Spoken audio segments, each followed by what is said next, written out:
On va finir avec Mersenne qui a publié hier d'excellents résultats. Le titre a notamment créé un gap haussier. Je ne sais pas si l'expression est entendable. En tout cas, gap C'est haussier. magnifique. Merci. En tout cas, gap haussier hier, ce matin, prise de bénéfices. Alors, est-ce que c'est juste des prises de bénéfices sur fond de hausse? Des objectifs ont été atteints ou juste, écoutez, le cours va retourner dans sa léthargie qui est la sienne déjà depuis de nombreuses séances? Alors, plusieurs lectures possibles. Alors, vous voyez déjà un mouvement baissier entamé en mai dernier, assez dynamique, en renvoyant les cours de 38 à 18. Ça fait beaucoup et on voit d'ailleurs que les cours ont fait, dans la phase de baisse, ont ouvert ces trois gaps. Donc, ce que je vous disais précédemment, troisième gap, c'est que le mouvement peut se poursuivre, mais qu'il est, semble-t-il, atteint un terme.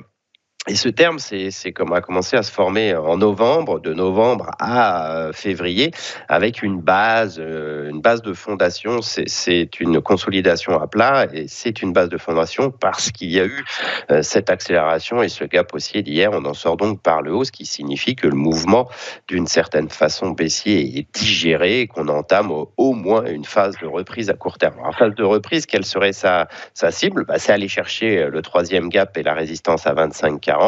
On peut effectivement consolider un petit peu 2-3 jours après l'accélération d'hier, mais ça serait a priori pour mieux reprendre une phase de reprise vers 25,40. Alors à moyen terme, par contre, avant éventuellement de considérer un changement de dynamique, il va falloir du temps, beaucoup de temps et des franchissements de résistance. Pour l'instant, on en a eu une avec franchissement de 21,90, mais c'est à peu près tout, donc c'est un mouvement de court terme.